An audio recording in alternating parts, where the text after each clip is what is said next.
Good afternoon. I would like to welcome everyone joining us today for today's Foreign Press Center briefing. We're very pleased to have with us today State Department spokesman Ned Price for an update on U.S. foreign policy. He will make some opening remarks, and after that, we'll be glad to take your questions. Just a reminder, when we go to question and answer, please wait for the microphone and raise your hand.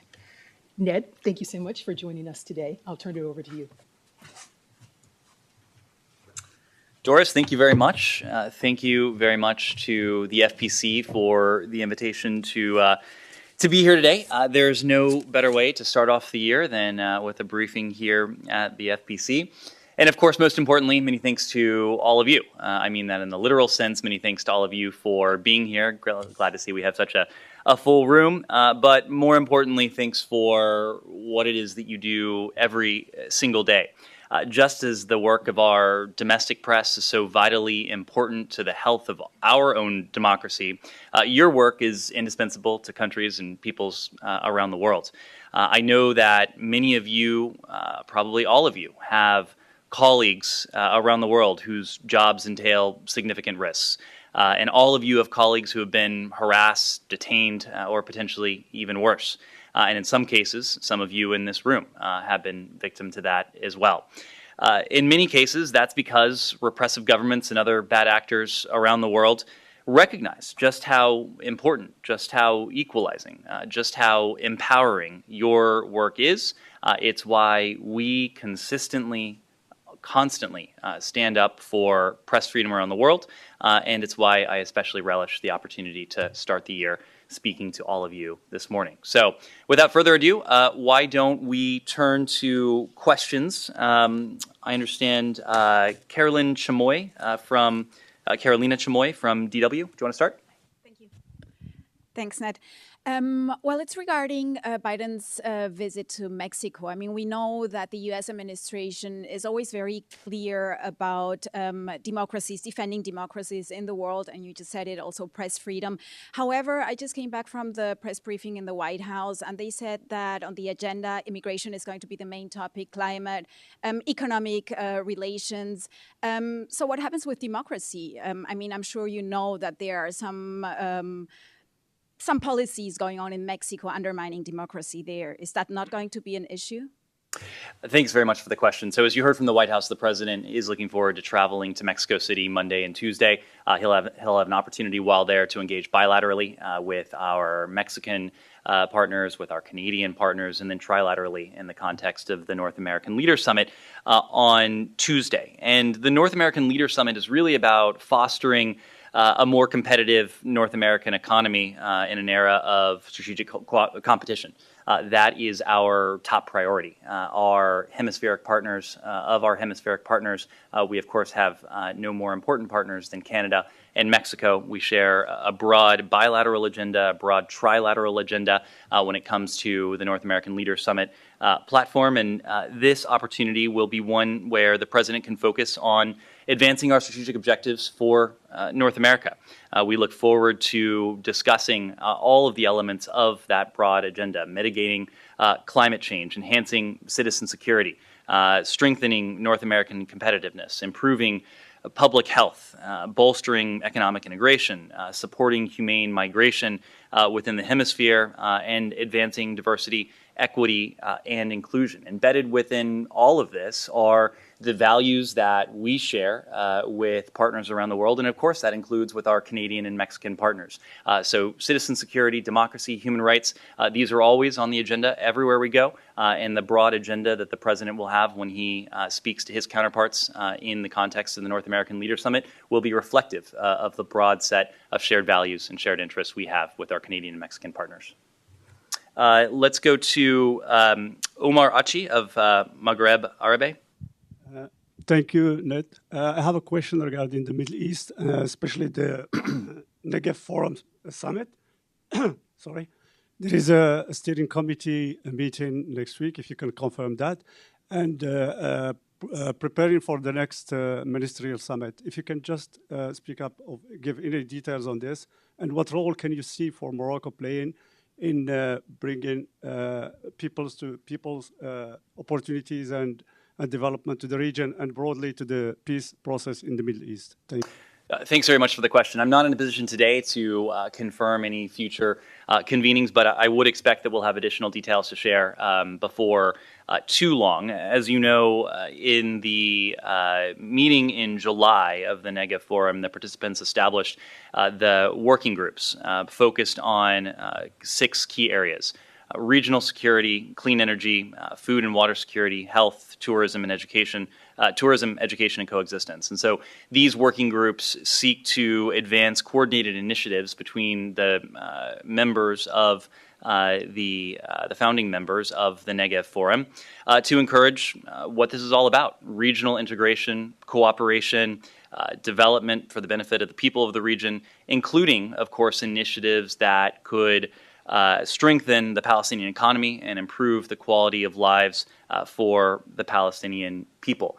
This is about the Negev Forum process is about building bridges and building opportunity for the members, for those who have decided to normalize relations with Israel, between Israel and its neighbors. But we've consistently said this process and normalization itself is not a substitute for progress when it comes to the Israeli-Palestinian conflict. And of course, we continue to be very focused on that as well. When it comes to Morocco's role, of course, Morocco has been a leader when it comes to normalization. Morocco-Israel ties create and have created real benefits for the peoples of both countries, new opportunities for peace and prosperity and economic opportunity to flourish in Morocco and in Israel as well. Morocco has a unique relationship with the Palestinians, of course. King Mohammed VI is the chairman of the Al-Quds Committee of the Organization of Islamic Cooperation, and we appreciate Morocco's role in providing aid and assistance to the Palestinian people and to supporting a two-state solution, something that, of course, is at the center of all of our efforts in the region as well. We'll continue to engage with Israel, with other countries in the region, and even beyond, frankly, to attempt to broaden this circle of opportunity, this circle of normalization, and we'll look for other opportunities to enhance cooperation between these countries and between Israel and its neighbors. Let's go to Bochin Han of the China Morning Post. Hi, thank you. I wanted to ask about preparations for Blinken's trip to Beijing. Are there any holdups to confirming the trip that we should be aware of? There are not any holdups. This is, like all of our trips, a process. This was a trip that was agreed to between the two presidents when they met in Bali. It was agreed that the next step would be for the Secretary of State to travel to the PRC early this year. We are just now in this year, 2023. I do expect that we'll have more details to share about this upcoming travel in the coming weeks, but this will be an extension of the efforts between the two presidents to responsibly manage the relationship. And in every single one of our engagements with the PRC, whether that's been at the senior-most levels, the calls and the video teleconferences, and most recently the face-to-face meeting between President Xi and President Biden, whether it's been between, in the context of our previous meetings with Wang Yi, the outgoing foreign minister, or with Yang Jiechi, this has always been core to what we seek to do, to manage the relationship responsibly, recognizing that it's a relationship that is predicated on competition, but also understanding that it's a relationship that is multifaceted and that it has elements that are and potentially can be collaborative. The world, we know, expects us to work together collaboratively where we can and where we must on shared challenges like climate, like global health, other transnational threats, while also managing the elements of the relationship that are more adversarial. And it is our goal, it's our responsibility to see to it that we have a relationship with the PRC where we can maintain open lines of communication, establish a floor to the relationship, and see to it that competition, which we welcome, which we think is a good thing, does not veer into conflict. That's ultimately our goal. So the Secretary will have an opportunity to discuss this in much further detail with his PRC interlocutors, I would expect, in the coming weeks, and we'll have more details on this trip just as soon as we are in a position to announce it. We'll go to Mia Tanaka of Kyoto News. Thank you for taking my question. I have a question on Japan's new national security policy. China has expressed its firm opposition to Japan's security policy, which includes a significant increase in defense spending and the acquisition of so-called counter-strike capabilities. Are there any concerns that China could use Japan's moves to justify its assertive behavior in the region and its military buildup? And do you think Japan should communicate well with China about its intentions regarding its new security policy? And quickly on Ukraine, Ukraine President Zelensky is inviting Japanese Prime Minister to visit Ukraine, and Japan being the host of G7, and given that Ukraine's support will likely be a key agenda item during the G7 summit, would you encourage Prime Minister Kishida to travel to Ukraine to see the actual situation by himself? Thank you. On your second question first, travel decisions are going to be a decision that each individual country will have to make. What is most important to us is that countries around the world continue to stand up for and to stand with the government of Ukraine, the people of Ukraine, and to stand against this brutal war of aggression that Moscow is waging on an unjustified, illegal, unprovoked basis against the country and people of Ukraine. Japan, for its part, has been a stalwart member, stalwart supporter of Ukraine. It has, through the G7 process, been with us even before February 24th. We worked very closely with our Japanese allies in an effort to make clear to Moscow that if it did indeed go forward with its plans for this brutal aggression against Ukraine, it would be subject to extraordinarily biting sanctions, to export controls, to other financial measures. That's on the punitive side, that's on the response side, but Japan has also been a stalwart friend to Ukraine, providing much needed assistance to the government, to the people of Ukraine, and certainly we expect that will continue as well.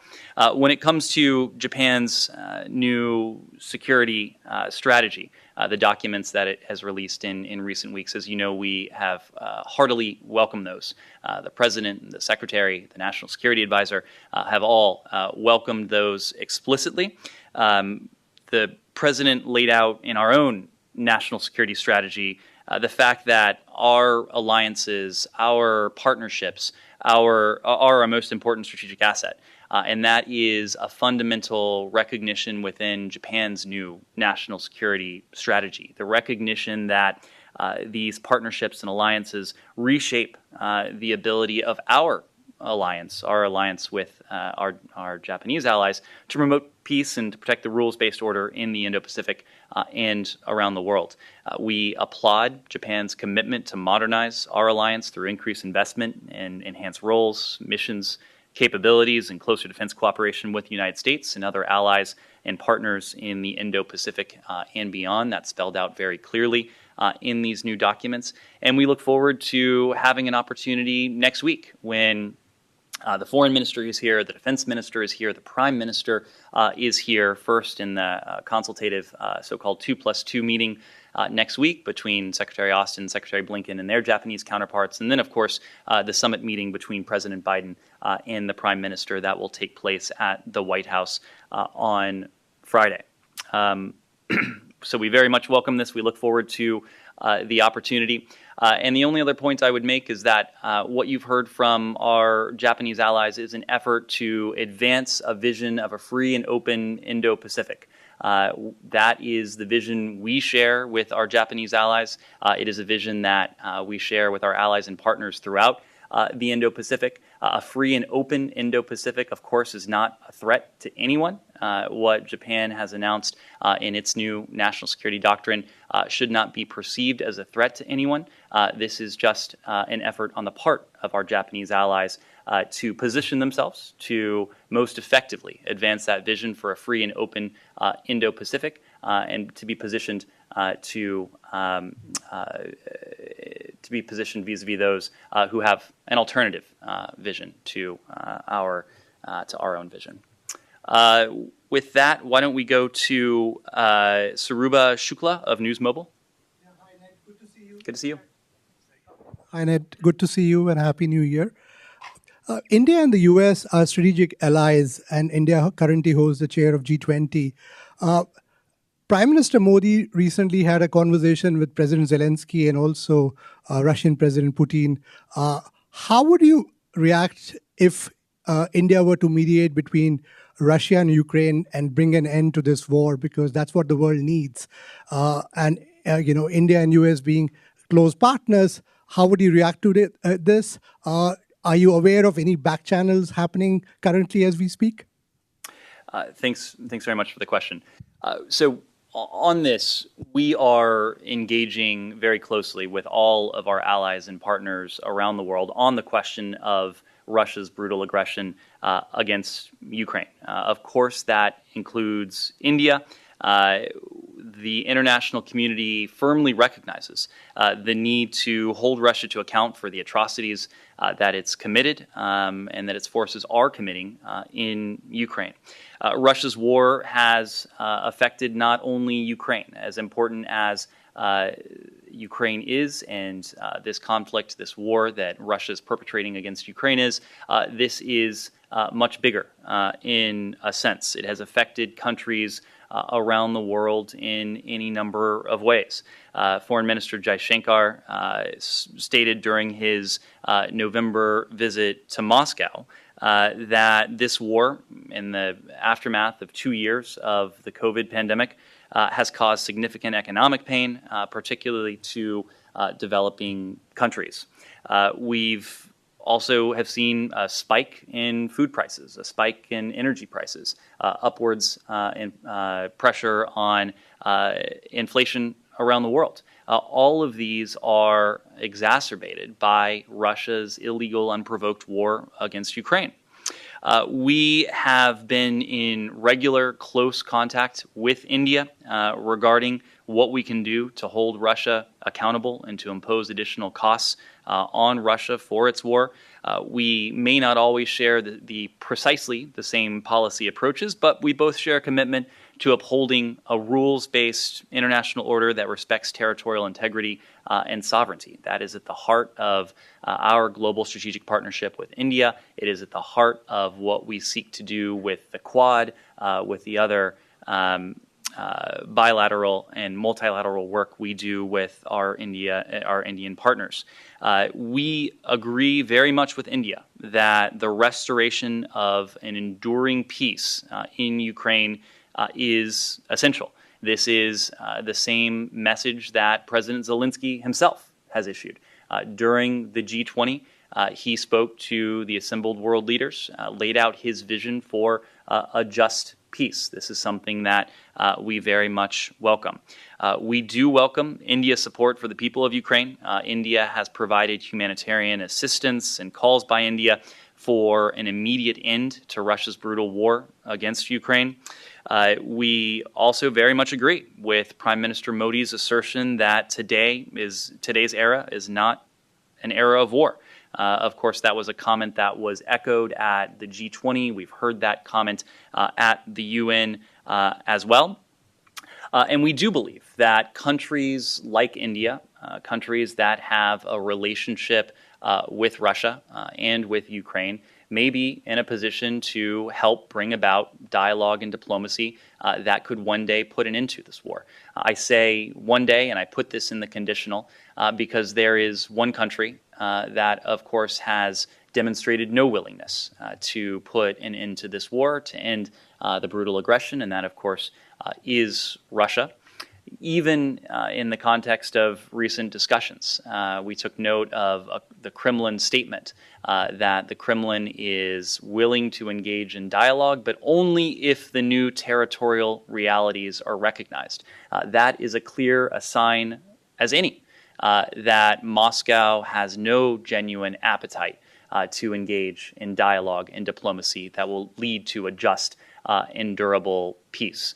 We ultimately hope to alter that calculus. We seek to alter that calculus by continuing to provide Ukraine with the security assistance it needs. Of course, we announced a significant package of security assistance today, just as we continue to hold Russia and senior Russian decision makers to account for this brutal war. It is ultimately our hope that as Moscow's calculus changes, as it comes to recognize that this war has been and will be a strategic failure, that Moscow will become more interested in genuine dialogue and genuine diplomacy that leads to a just and durable peace. And we're confident that countries like India at that moment may have a particular role to play, and we welcome that. Let's go to Rustem Kozabayev. Thank you.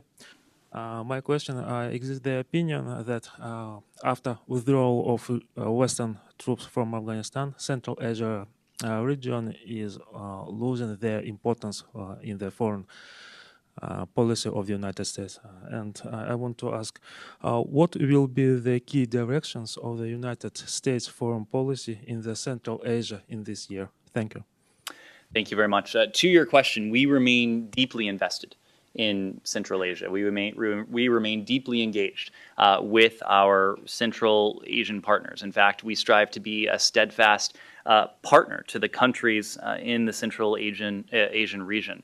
We continue to support the independence, the sovereignty, the territorial integrity of the countries of Central Asia. This applies around the world, but of course equally in Central Asia. Every country around the world should be able to determine for itself, freely, its future, consistent with the principles of state sovereignty, of territorial integrity, of political independence. And as a reliable, full-spectrum partner of the countries, to the countries of Central Asia, we continue to prioritize providing resources to those countries.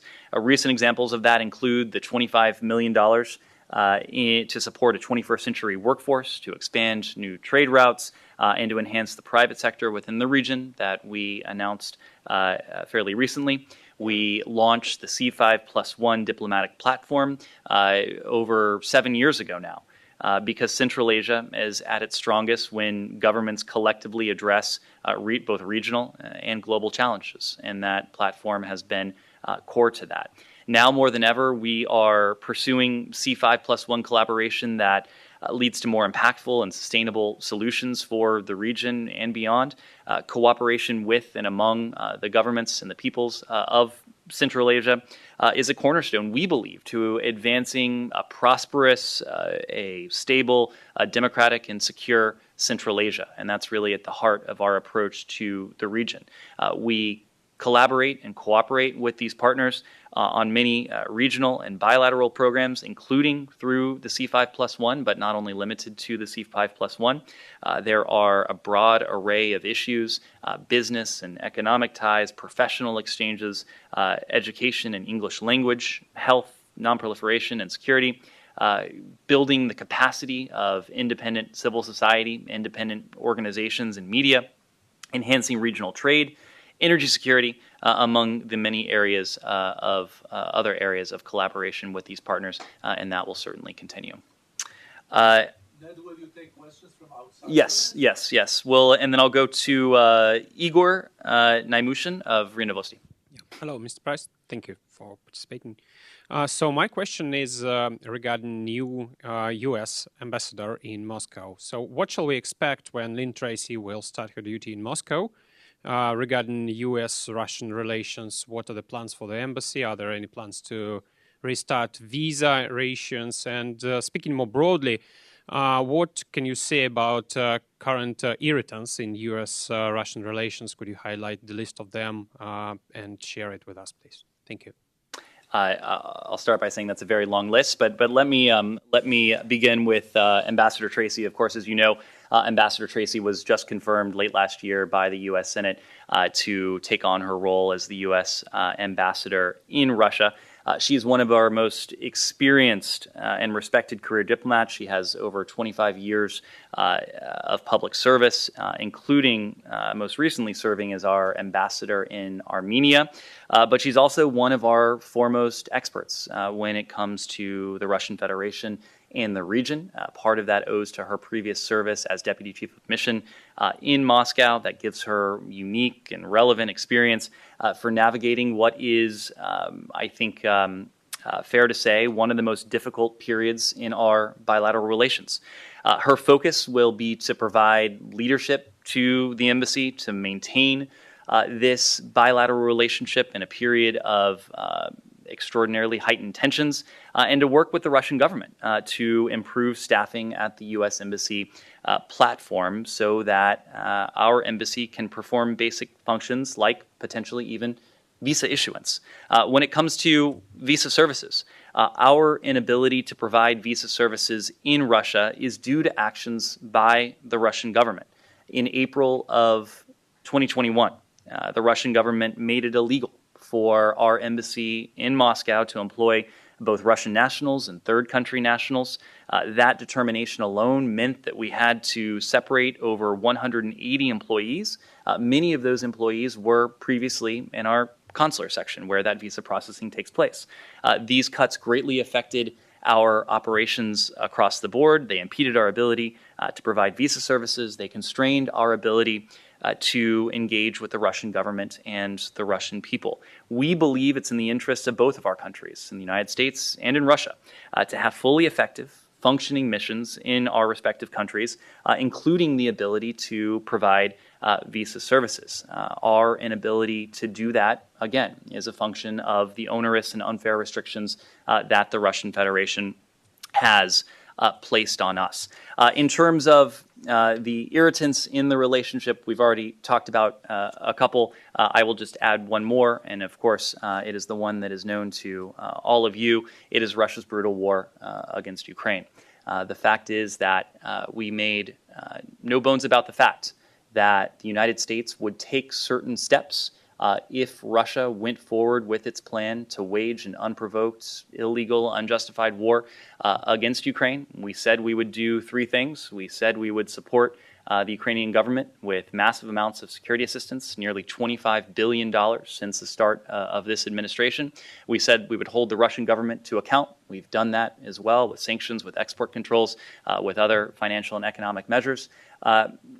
Doing both of these things with the support and coordination of dozens of countries around the world, while also, thirdly, shoring up the NATO alliance and making sure that our defensive alliance is prepared to take on any potential aggression from the Russian Federation and the broader region. And we've had a concerted focus on the so-called eastern flank of the alliance, but as a result of these efforts, NATO has never been more united, more purposeful, more prepared to take on any potential threat from Russia. Okay, Alex?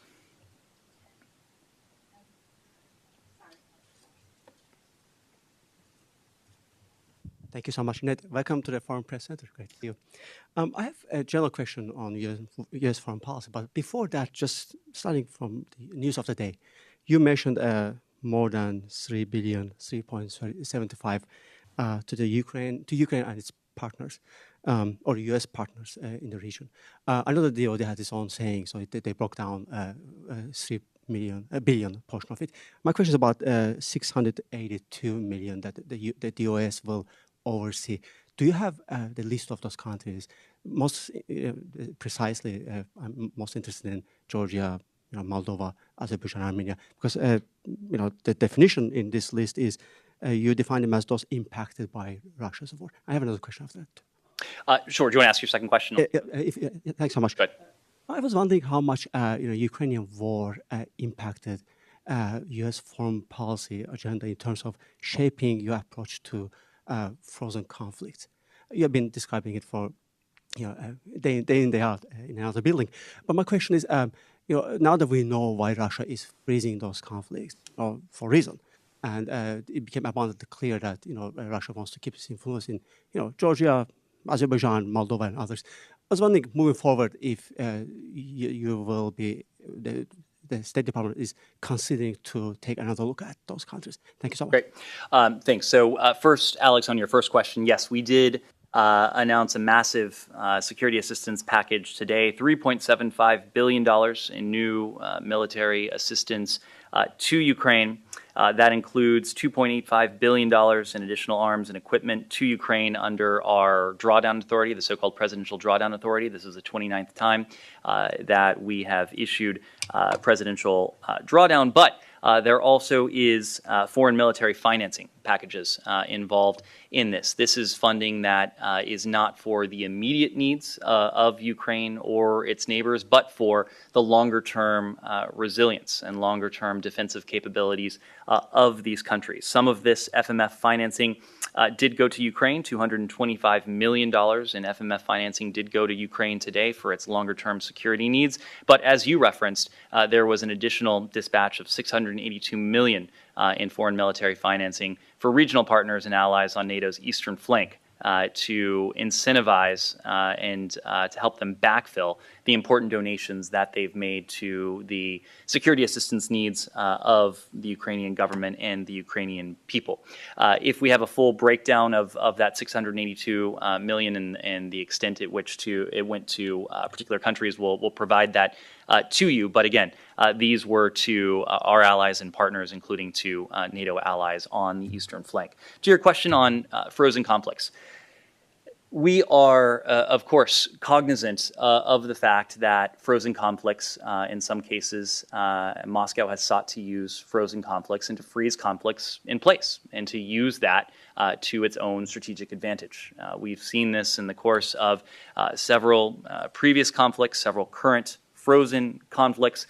It is why we have been so skeptical and about Russia's claims for so-called ceasefires. You heard me say yesterday that we viewed President Putin's call for a Christmas ceasefire as nothing but cynical. I think that assessment has been borne out given what we've seen over the course of the day today.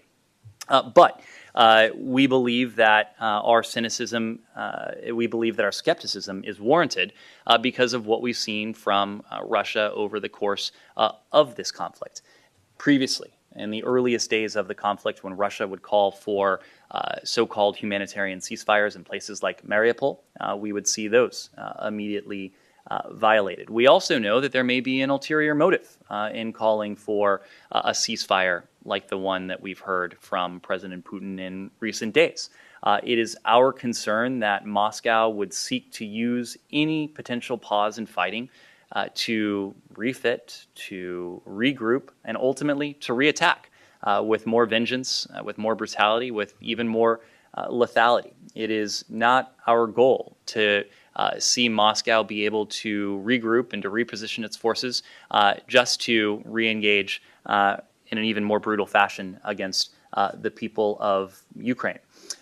That's why we want to see a peace that is just, yes, but is also durable, a peace that is lasting, is not a conflict that is just frozen into place, but recognizes Ukraine's independence, its territorial integrity, its sovereignty, and that leaves Ukraine in a position to defend itself against future acts of aggression. Yes, in front. Thank you. First of all, sorry. Oh, I'm sorry. Yes, you did. Yeah, go ahead. But it's a. But sorry, we have a lot of people in the room. I'm sorry.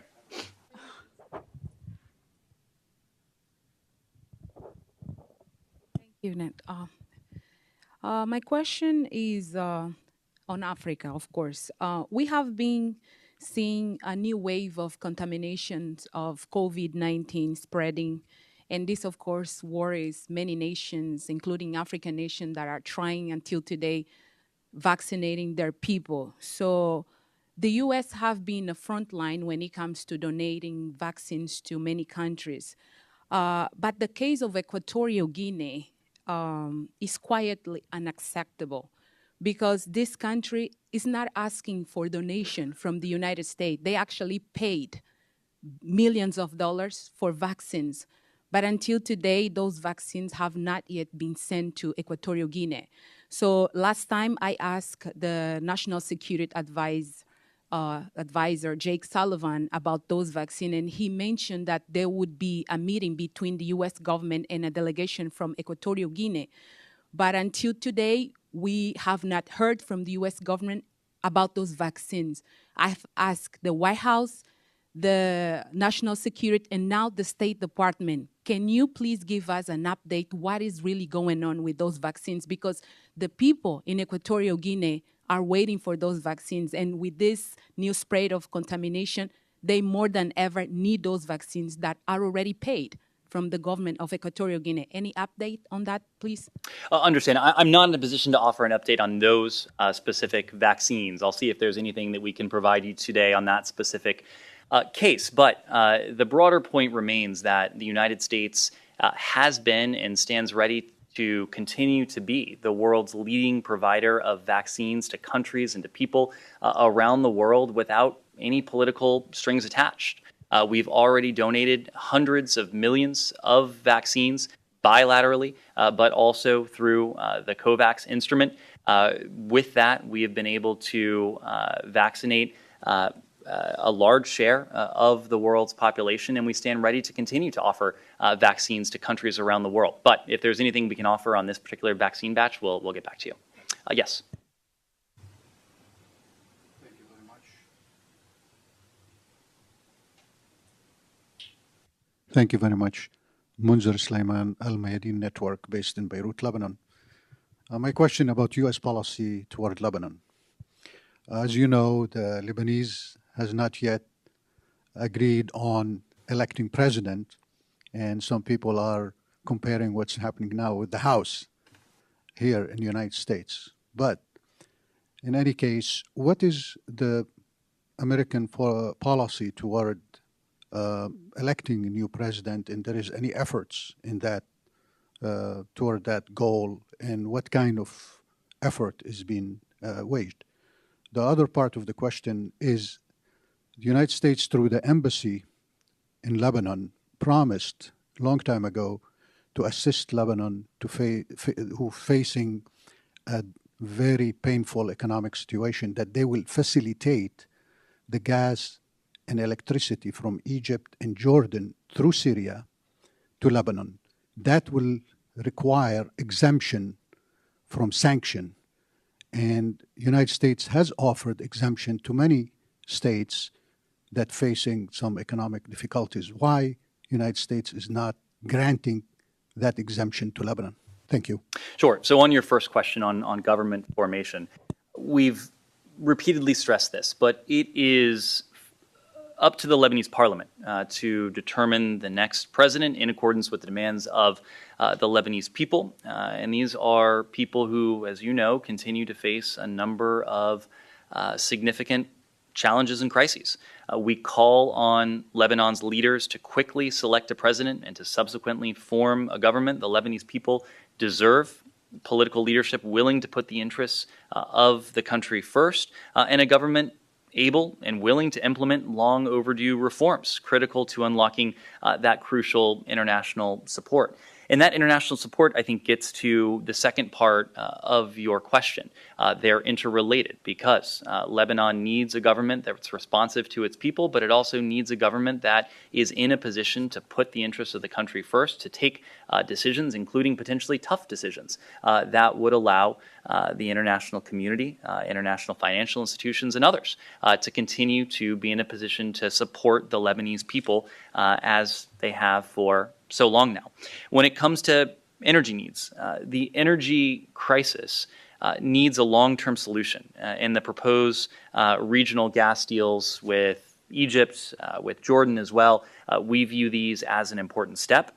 The announcement on the gas deal last year was an agreement between the parties. Now it's implementation of that agreement, and it's contingent on World Bank financing that requires, as I said just a moment ago, a number of reforms that the Lebanese government must enact to unlock this very financing. After receiving this final financing information from the World Bank, in addition to contracts from the parties, the Department of State, the Department of the Treasury will review the details to assess and address any possible sanctions concerns. But first, there are certain steps that need to take place, including government formation. Yes, go ahead. Thanks so much. I'm Sho Watanabe from Japanese Nippon TV. Good to see you again Good to see you. at the Center. My question is another one for Japanese strategic document. Some Japanese congressmen even suggested that we need to also revise the guidelines for Japan-US defense cooperation to reflect the new strategy of Japan. So as a State Department, what's your perception on the guideline and whether or not the current guidelines should be modernized?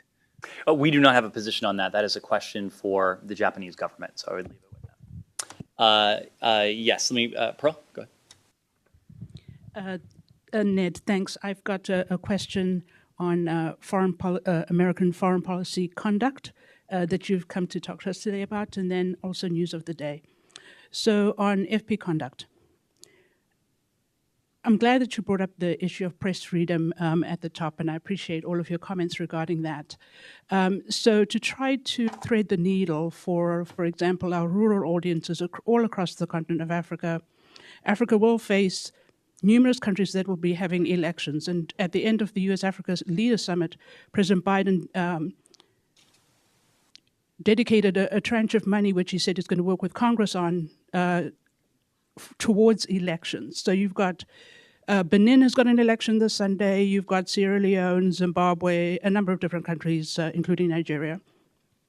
So thread the needle for me a little bit here. How are your resources coming along from your office and your department in general in terms of, as the White House is formulating how the Democracy Summit is going to look, to what extent do you have an appetite to field what foreign correspondents like ourselves are going through in terms of press freedom? And when President Biden was talking about the elections, it was somewhat vague, like where is the money directed towards in order to strengthen these pillars towards democracy? Could you just try to thread that needle? There's a lot of little bit vague information as to what's going to happen here, given the fact that Ambassador Carson's office may or may not already be set up. Maybe give us some update as to that, because we can see as of right now that in the House there is no speaker yet elected, and I know that President Biden was talking about, some of those monies that were promised. He's going to be working with Congress on that. So try to thread the needle as to, okay, the Africa Leaders Summit is over. We're headed towards the Democracy Summit in March. Where are we at in that, and to what extent do you have an appetite to include foreign press in fielding questions as you're planning, not after you finish planning, but as you're planning, so that you can understand what we go through? On the news of the day, my question is, to the extent that you can, because I know you can't share intelligence information, but to the extent that you can, what are you hearing about what Hemeti was talking about, having thwarted a coup attempt at the border with the Central African Republic, and private military companies in Eastern DRC, and any defense articles that your State Department is working on getting for South Africa in order to strengthen the security aspect? Because all the things that were agreed at the summit, none of those will have long-term success if the security question is not attended to. And right now, South Africa has got intense challenges in terms of defense articles in order to maintain, for example, insurgencies in northern Mozambique. Eastern DRC is bubbling right now. And so whatever you can share, just to give us an update as to how do you intend to be successful in operationalizing what your foreign policy conduct is hoping to achieve. Thanks. Thanks very much. So Pearl, to the first part of your question,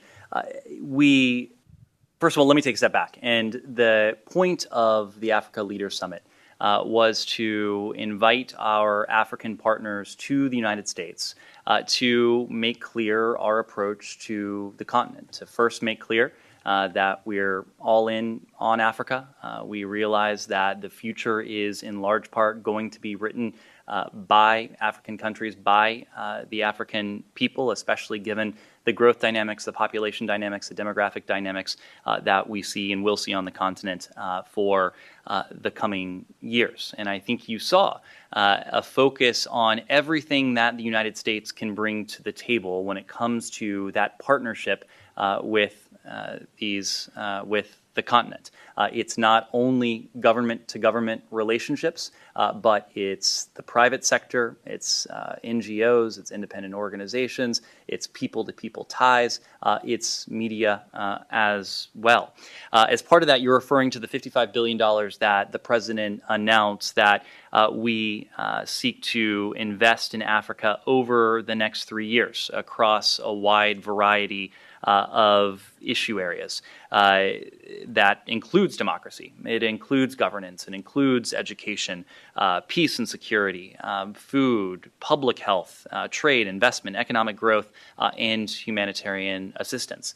This is a sliver of what the United States is prepared to do because, again, this is not just a question of what the United States government can do, but what America as a country can do. And over the course of the Africa Leaders Summit, you heard President Biden during those few days alone announce $15 billion in private sector commercial deals. That was in addition to the, I think, $18 billion in private sector commercial deals that had been announced between the United States and Africa since 2021. So there's a lot that we bring to the table. Insofar as how this $55 billion will be spent, this is something that we are still we're working on with Congress. We're going to work on within the department and ultimately determine how we can put it to use most effectively. But part of that $55 billion will go towards democracy and governance programs. And this is not an interest of ours in just one country or just a handful of countries. It's an interest of ours across the continent to build, to bolster democratic resilience across the continent, seeing, to the second part of your question, some of the instability, some of the democratic backsliding that the world has witnessed across the African continent in recent years. So we'll have more to say on this, but beyond the $55 billion that the president mentioned, you'll note that he did take part in a private meeting with many of the countries who are having elections over the course of the coming year. With the DRC, Gabon, Liberia, Nigeria, Madagascar, Sierra Leone at the White House. These are all countries with unique challenges. These are all countries that have elections in 2023. And we wanted to make very clear that the United States, across these countries, but more broadly across the continent, we support good governance. We support democracy as a system that can deliver for the people of Africa, and that can forge the kind of partnership that we seek that ultimately delivers for our people and the people of Africa as well. Yes, go ahead. Hi, thank you for taking my question. Hey Jun-seo from Radio Free Asia. I'd like to turn to North Korea. So going forward, can we expect to see a candidate for the State Department's Special Envoy for Human Rights in North Korea? Why is the nominating process being delayed so much? Thanks very much. So I don't have any personnel announcements. I don't have any plans to announce at this time, but I can tell you that when we look at our approach to the DPRK, we are taking into account the full array of challenges that we see from that regime and within that regime. Of course, we speak most frequently about the threat that is posed by the DPRK's ballistic missile and its nuclear weapons program, but there are other forms of malign activity and malign influence that we see emanating from the DPRK, whether it's money laundering, whether it's its malicious cyber program, but also what is happening within the regime and the systematic human rights abuses that have been perpetrated against the people of the DPRK. That's something that is of deep concern to the United States. It's of deep concern to our allies in the Indo-Pacific and to our partners around the world. So special envoy or not, this is a focus of ours. We, even in the midst of a robust sanctions regime that owes to North Korea's ballistic missiles, its nuclear weapons program, we seek to do all that we can to support the people of the DPRK. Of course, all of our sanctions programs have humanitarian carve-outs. That is true of the DPRK as well. We know that they are under immense suffering because of famine, because of malnutrition, but also because of the repression that their own government is inflicting upon them. And it's our goal, in the first instance, not to add to that and to do everything we can, consistent, of course, with the state of our relations and with the decisions that the DPRK itself has made, to do everything to advance their humanitarian interests as well. Yes. Sure, go ahead. Thank you, Ned, for doing this on Bangladesh and what is U.S. policy on Bangladesh. As you are asking for, you are urging for free, fair, and credible election and call for Bangladesh for respect the fundamental rights for a long time. But the country's scenario is different. They are not listening. The few days ago, the foreign minister and deputy state minister, they organized an open meeting. They invited all ambassadors, including U.S. ambassador. And they're giving lecture how the election process they are questioning about U.S. election, and they are telling that the human rights abuse is higher than Bangladesh and here, but they are not listening U.S. And we experienced two vertical elections, 2014 and 2018, and we saw the strong position on U.S., but still the regime is in power more than a decade. So what would be the U.S. role if the country is going like this and they are not willing to go for any neutral election under a caretaker government? And second question, would you please confirm is Assistant Secretary Donald Rowe visiting Bangladesh, as Bangladesh Foreign Ministry circulated news to the media that he is visiting for the bilateral meeting? Thank you. Thanks very much for your question. So on the elections, Prime Minister Sheikh Hasina has said that she and her government want free and fair parliamentary elections. We welcome those words, but most importantly, we are going to be watching to make sure that those words are ultimately matched with corresponding actions.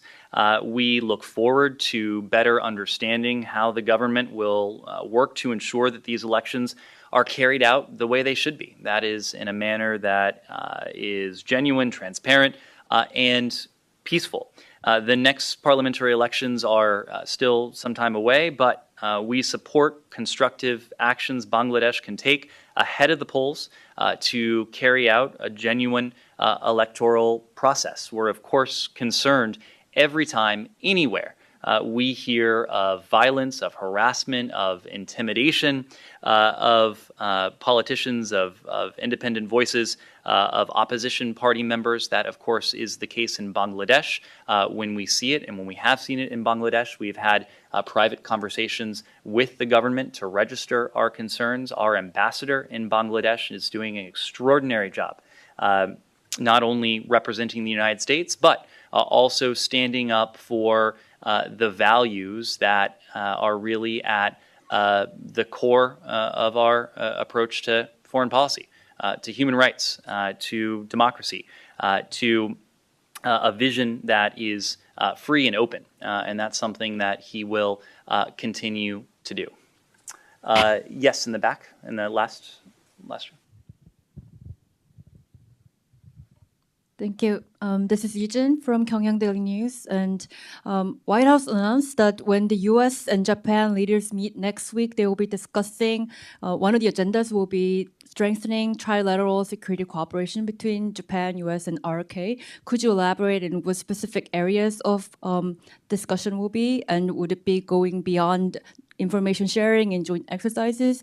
And also, would the U.S. support the idea of trilateral defense and foreign ministers meetings, 2+2 format of 3 countries?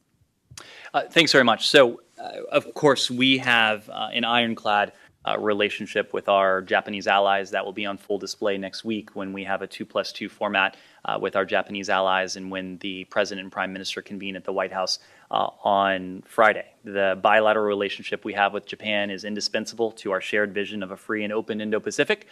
But there are certain challenges, and the DPRK is at the top of that list, where it's especially important for us to have an effective trilateral relationship as well. This administration, since our earliest days, has sought to revitalize the trilateral format, bringing together our ROK and Japanese allies, knowing that the challenges we confront in the Indo-Pacific, as well as the opportunities, but certainly the challenges, would benefit from a seamless and unified trilateral approach. Secretary Blinken has had a number of opportunities now to convene with his ROK and Japanese allies in the trilateral format. President Biden was able to bring together his trilateral counterparts in the Indo-Pacific region just a couple months ago as well. This will be a topic of conversation with our Japanese allies. It's a topic of conversation with our ROK allies, just as the threat that the region, Japan, the ROK, other allies and partners face from the DPRK in the context of next week's discussions. I think I have time for one final question. Yes, right here. Go ahead. I want to go back to China. Is there any concerns about the current Chinese COVID outbreak that might delay or jeopardize Secretary's trip to Beijing? And also, if so, is there any plan B for it? And for the trip, what are the goals that the U.S. want to achieve, or anything expectations in mind, for the future U.S.-China relations? So we are moving forward with the planning for the Secretary to visit Beijing in the coming weeks. We, of course, are paying attention to the course of the COVID-19 outbreak in the PRC, but we still are planning for the Secretary to travel to the PRC early this year, as was announced late last year. When it comes to the outbreak, I'd make a couple points. Of course, first and foremost, we want to see this outbreak come to an end. We want to see the PRC put an end to this stage of the epidemic. And I say that for a few reasons. Of course, we don't want to see illness, suffering, death anywhere around the world. Secondly, this has, with an economy as large as the PRC's, has the potential to have economic implications for countries well beyond the PRC. And third and finally, anytime the virus is spreading anywhere, it has the potential to mutate, to create variants, to spread beyond national borders, and to be a public health threat to people everywhere. And that, of course, is especially true when it is circulating in such a large population in a way that may not be fully controlled. So we've made very clear, as I did to your colleague, that we are the world's leading provider of vaccines to people and countries around the world. Hundreds of millions of doses have made their way into arms of people around the world. We have offered COVID vaccines to the PRC. They've said publicly that they appreciate the offer, but they're not in need of it right now. We'll continue to discuss this with them, of course. When it comes to the Secretary's travel, as I said, I think in the response to the first question, our engagement with the PRC is principally about one thing, and that is managing what is arguably the most consequential bilateral relationship in the world responsibly.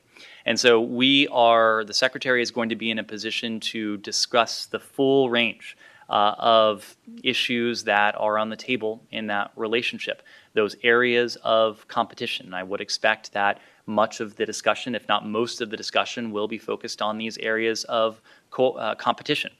There will also be a discussion of the areas where we need to ensure that we have the ability to maintain dialogue, to see to it that competition doesn't veer into conflict. But then there are areas where the rest of the world expects the United States and China to work together. I've mentioned a couple of them already, including climate, including global health, and others. Those are also areas that will be on the table. So this will be an opportunity, again, to exercise that ability to sit down, to discuss the full range of issues, to see to it, and to demonstrate to the world in a way that the United States and the PRC are prepared and willing and ready to manage this relationship responsibly. Thank you all very much. I appreciate it. Any follow-up on Secretary's statement, please? Go ahead. Take a final question. Sorry. Marcin Wrona, TV and Warner Bros. Discovery from Poland. So obviously it's a question about the eastern flank. $682 million. When do you think this will be accessible? When this help will be accessible? Is this aimed only to replace the equipment donated to Ukraine? Or are you also planning to boost the defenses in any other way? Will you be training the troops in countries like Poland? And are you also hoping to, boost the intelligence sharing with this money, with what's in the Secretary's statement? So I'm cognizant that my colleagues at the DoD probably just concluded a briefing where they went into some of this in depth. I would just say that this money is similar to money that the Secretary has announced for our European allies last year, in the sense that it is not for immediate defensive security needs.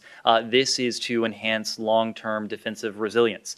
In this case, it's to countries that are impacted by Russia's brutal war against Ukraine, including those countries like Poland that have been in a position to be generous with their own weapons and their own supplies. We want to make sure that the NATO alliance, that our European allies and partners are prepared to respond to any acts of aggression, whether that comes from Russia or any other country. And the fact that many countries have been in a position to be generous with their own capabilities and capacities to the government of Ukraine means that we want to be in a position to step in, to see to it that they can continue that generosity, and in doing so, that they can continue to maintain that degree of preparedness and readiness for any potential threats. Thank you very much.